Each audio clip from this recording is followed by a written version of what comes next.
I think everybody just have to be doing something that they are ready. If you are not ready, we can't force them, right? I can't be going to my friend and tell them, hey, you only willing to spend 50 cents on the sticker and go tell you to commission a $500 work, right? My friend is going to say you siao.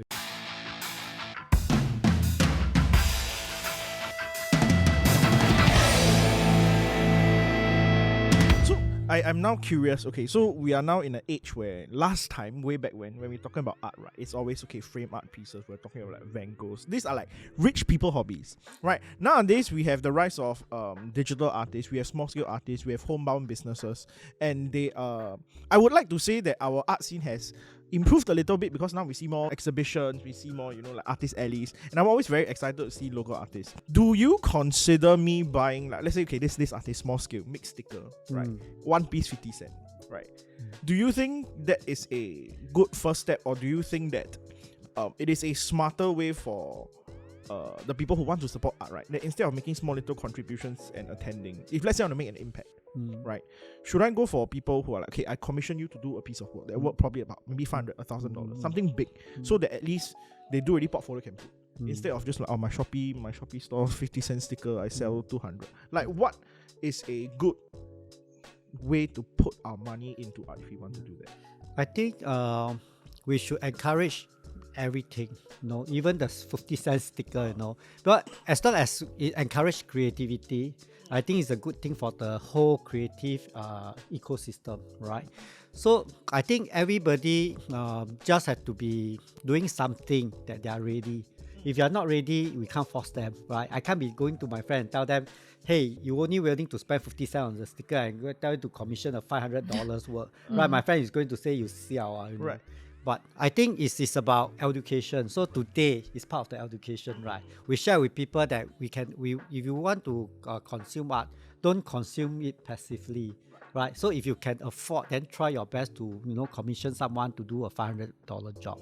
But if you are really just willing to spend 50 cents, then just be yourself. I'm not going to force you, but when you're ready, at least we tell them, if you're ready, you do this. So there'll be one day, they make money, they probably have more comfortable life. Then they start to decide, I need to give back something to society like me. I take a long time to, decide to spend some money on art itself. It's the same thing. Nobody born, giving money away. Nobody, I mean, right?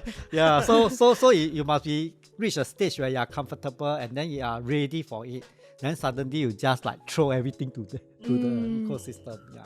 So let's say like that, then means like if I cause I like to go those public garden, that kind of thing, to like support all those figurine lah, or maybe like clay, that kind. So does it mean that I'm also starting to like support art, that kind?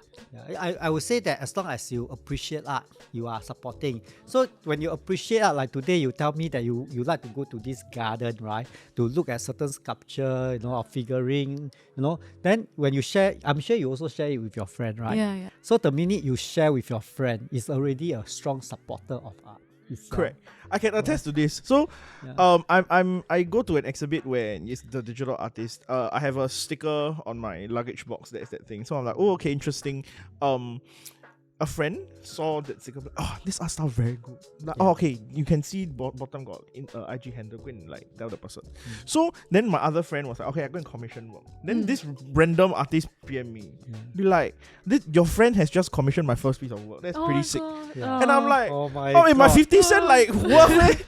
Wow, imagine that. I got $100 culture. Wow, like worth it. Mm. So I think that it is the best time for us to now adjust the way we go about supporting artists, because last time the only way in is big art museums. You go there and buy pieces.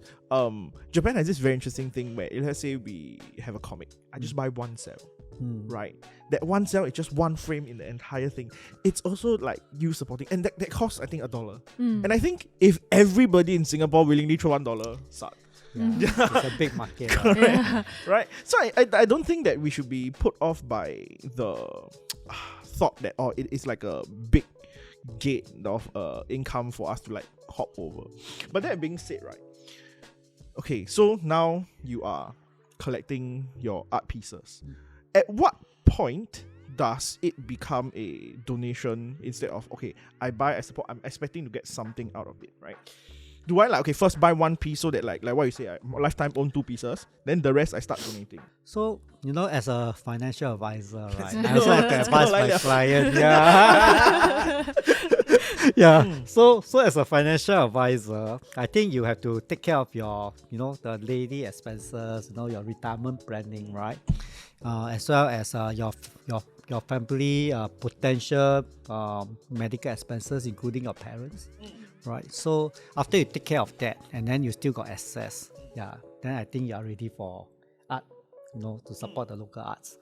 Yeah, so that's what I think. But before you reach there, you think that you don't have the access fund to allocate in that way, then attend exhibition, buy prints are cheap, right? So that's what you do, even prints of original art is also done by a same artist, but your friends still get to see the art itself, and then they say that, hey, this art is very nice, just like what you say about the sticker, right?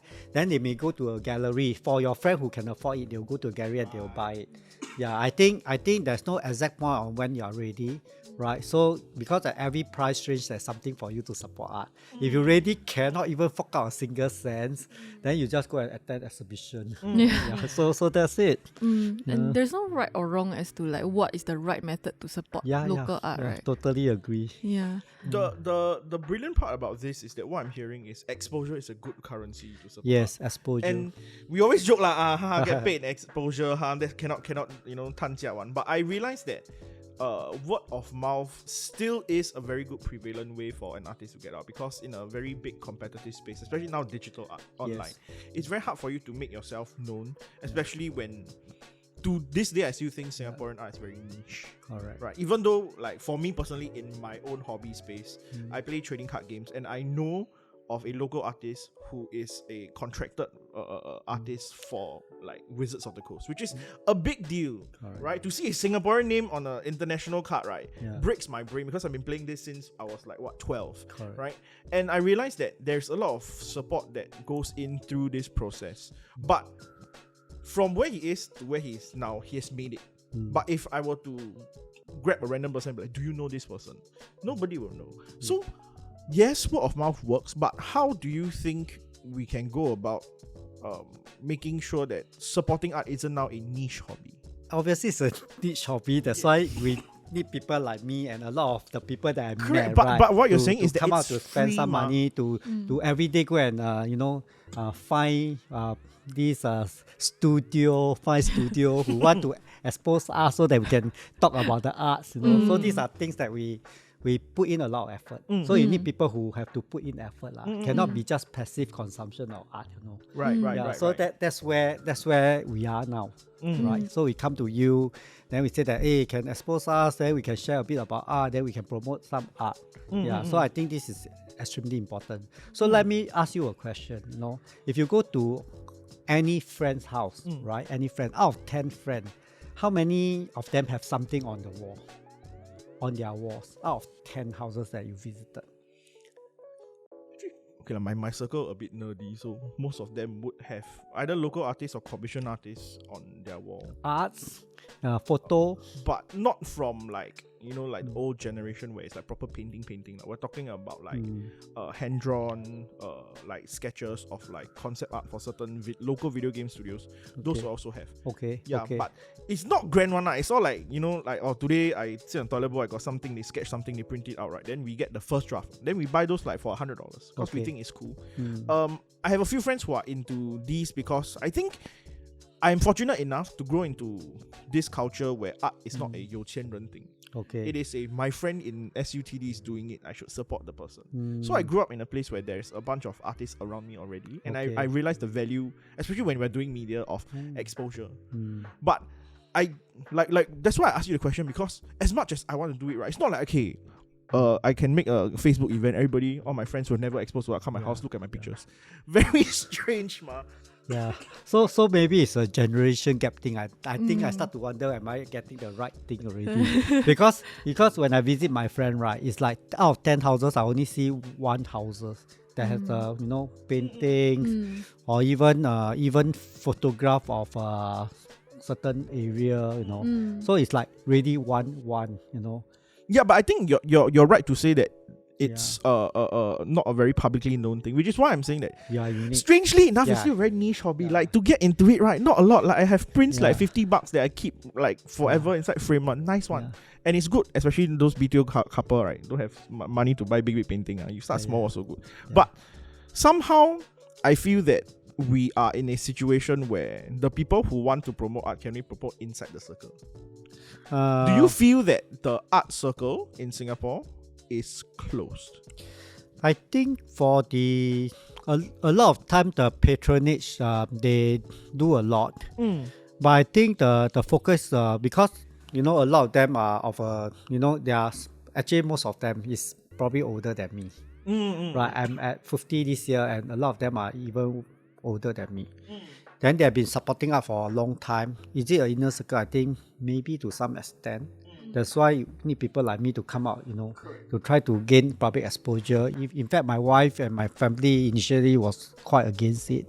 They said that we're going to lose some privacy if we do this, Yeah, then I said that I convinced them. I said that, if we don't do it, then who will do it?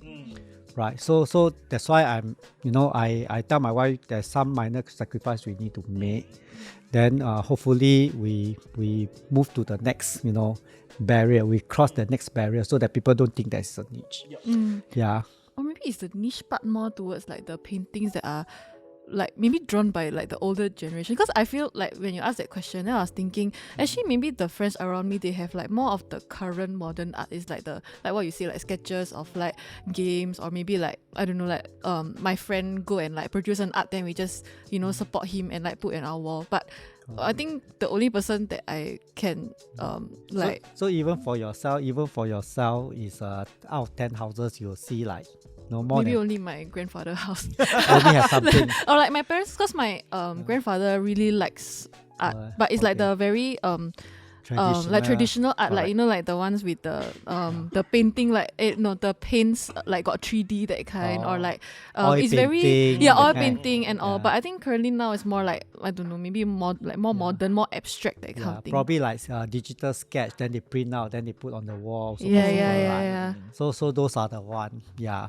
So that's the thing. But then what about the heritage part of thing, right? Right. So that's why we say that the arts ecosystem can accommodate both, because the new generation, right, they will have all these things because it's in their culture today, right?